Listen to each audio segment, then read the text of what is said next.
Am I the a-hole for telling my neighbors that we will take action if their nephew with Down syndrome continues to trespass? Backstory: there is a tree canopy on our street starting at our house. It is allowed so long as the trees are maintained. My neighbor has no trees but parks in front of our house under the trees. This doesn't bother me. We had a storm and a branch from our tree fell on their car. They asked for our car insurance. I tried to explain it was covered under the house insurance and gave them that info. I also called my insurance and sent them pictures to start the process. Next day, they came over and asked if I had heard anything from my insurance and asked again about car insurance. I asked for their phone and email to give to the insurance agent, gave that info to the agent. He called and left messages, but he called me to verify the info because they never returned the calls. The neighbors asked a couple more times about my insurance over the week. I just told them they have to call them. They seemed to be getting angrier, but they never talked to the insurance agent and I don't know what they wanted from me. We scheduled tree removal and asked that they remove their car beforehand. During that conversation, the man with Down syndrome, Alec, yelled from behind the door that it was his car. It was explained that Alec inherited it and he liked to take specific rides in it and that he is very upset it is damaged. I said I hope that it is sorted soon for him and got glares. After the car was moved, Alec started staring in our windows and throwing items in our yard. Initially, I took the items to their porch, but he threw the things right back over. Shoes, garden tools, etc. I put curtains in the front so my dog would stop going crazy and kept the items in a tote until they came to get the items. He started throwing things at the house and tried to break the gate and climb the fence. Most of this is on camera. When they picked up the items, they asked that we just unlock the gate for Alec and then he can get the things himself and will eventually lose interest in throwing things. It is good for him to pick up after himself. I refused. I have a dog with a dog door. I don't want Alec to try and crawl through. I don't want my dog to get out and I don't want her to possibly injure someone who comes on our property. I have been hospitalized a lot this year and she is being weird and protective. I also sent an email and text that Alec is not allowed on our property and I will take action if he damages anything. They didn't respond by email but have knocked and yelled and said we owe them. If a branch from your tree fell on their car, wouldn't it be their car insurance that should cover it? That's what I would think, anyway, based on my experience with a tree in my yard falling into someone else's yard. Obviously NLA, and I'm not a lawyer either. Anyway, you are not the a-hole. The insurance agent explained to me that it is usual for them to go through their car insurance and that their insurance would contact our insurance if we are somehow negligent. There are some codes on our town that forbid branches from being allowed to grow over roads. Our neighborhood has a waiver because they add character, but we will have to prove that we have been maintaining the trees or we could be liable. They never did anything though, so I don't know if they would have received anything. I bet they don't have car insurance, and that's why nothing has happened. They have no one to call. Sucks to be them, but it's entirely their problem. Not the a-hole time to involve law enforcement. Stop negotiating with them. They don't respect you and seem incapable of handling a simple insurance issue themselves. The only reason I haven't is I want to give them a chance to try and stop the behavior. I am not sure how law enforcement would respond and I don't want Alec traumatized. If not for my dog being sort of an a-hole herself lately, I think I could tolerate Alec's behavior a bit longer. She loses her mind when he puts his face to the windows trying to see through. I'd rather the neighbor be traumatized than my dog. Start a paper trail on this. BC your neighbors, all of them, do not sound well adjusted. I feel the same, lol. I did send the email to make sure it was documented. I think I may just talk to the police. They do have social workers that can respond with the police for sensitive situations, so maybe I can get advice from one of them. Not the a-hole. First of all, I don't see how the car issue is your problem. I would have told them to go through their insurance. Secondly, allowing their mentally challenged adult son to wander the neighborhood and harass neighbors is not okay either. Frankly, it sounds like your neighbors have been the antagonists of every issue and I wouldn't enable or entertain their bullshit any longer. Not the a-hole. You've been patient and empathetic up to this point, and need to prevent something more serious happening that could hurt this man. Am I the a-hole for not telling my brother about our mom's death because he didn't answer the phone? I, 32 female, have a brother, Max, 34 male, and 3 other siblings.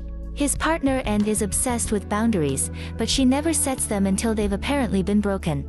A big gripe was that Mum called Max too much, 2-3x per week. Max never mentioned an issue to Mum, but he let and attack her character hugely during one of her calling out sessions. A few weeks later, before they went on a trip, he messaged the group chat.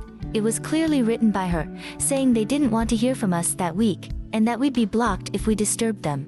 It was a long and nasty message clearly directed at Mum. She was upset but asked us to keep the peace because and was intimidated last time we pushed back at her. 2 days after they left, Mum died unexpectedly. Dad called me at 8:30, and 45 minutes later I tried to call Max for the first time. I then sent a text saying, "Answer your phone. It's urgent." Then called again. I sent 2 more messages and called 4 more times that day. The next time I tried was the day before the funeral. I sent him a text saying he must know it's serious and I need him to call me. On the day, I called 6 hours before so he'd have time to come back, then again an hour before. In total I called 16 times, my sister tried 7 times, and Dad 3.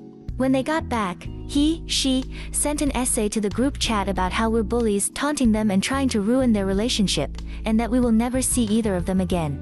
My youngest brother, 20 male, responded, "Mum died on Sunday. Consider your wish granted, you evil cunts," and booted him from the chat. Max then rang me 22 times in a row. I sat and watched them all ring out. We, siblings, headed straight to the house because we knew he'd turn up there. My youngest brother, 20 male, who still lives at home, was by far the angriest about the situation, so we didn't want to tempt fate. They showed up furious. Nowhere near as furious as we were though. The long story short is that none of us, except one sister, the reason I'm posting, have seen or spoken to him since. Dad has made it clear he lost both his wife and a son that day. My position is that it was obvious the situation was urgent, that we made more than enough effort, and that the outcome is all on him. This all happened in December, but Dad recently cleared out Max's stuff from the spare room and gave it to his best friend to pass on. Now Max is reaching out, wanting apologies for him and Anne, but ultimately to get back into the family. One sister is in contact with him and is applying pressure to the rest of us. She started to become judgmental about not telling him, but we have reminded her that she owns a phone and could have done so at any time. I'm still very angry with him, and I'm leaning towards no longer inviting her to our weekly dinners, a big deal to us, especially now. Am I the a-hole for not telling him Mum died, cutting him off, and considering doing the same to my sister? I am so sorry about your mother. What a terrible time for you and your family. You are not the a-hole for ignoring your brother now. He doesn't deserve any apologies, you do. I would not disinvite your sister, but make it clear you don't want any talk about your brother or she will be disinvited. I wish the best for you and your family. Thank you so much for your kind words. The sister who is applying the pressure is going to be tough to manage. She's the eldest and it seems she's taken it upon herself to reunite the family. I don't think she will give up, but I might send her a message letting her know what's going to happen if she carries on. I don't see it going well. Please anticipate that she might just show up him out asking. Stay firm and don't be bullied. How heartbreaking to be dealing with this while mourning the loss of your mom. I am so sorry. He made his choice and now he must live with the consequences. Sis is more than able to maintain a separate relationship with him. Her choice. Not the a-hole at all. Take care. Not the a-hole, it's urgent followed by numerous calls is an obvious sign something is wrong. He should have called back to see what was up. This was a phone call conversation, not text information. The only ones in the wrong are Max and Anne. Thank you. The first comment on this post called me an a-hole for not texting "Mom's dead." I can't think of anything more inappropriate. I can't put my finger on why, but I'd never share that kind of info that way. Let's be honest, Anna is an issue and your brother is spineless. He missed out on this all because he couldn't set boundaries with his own wife, and wouldn't stand up for himself. He lost his family, and honestly there isn't coming back from what he did. He can live with that. Anna has twisted it all so much. Had you sent a text saying, "Mom's dead," she'd have just called it more manipulation.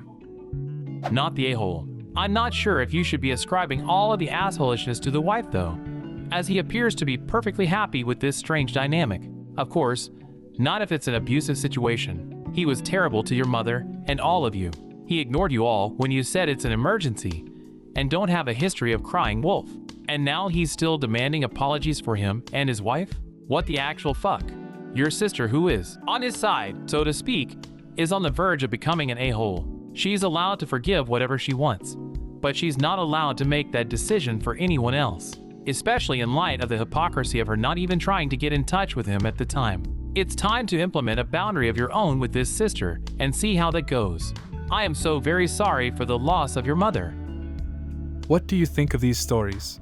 Leave a comment and subscribe to the channel for more interesting stories.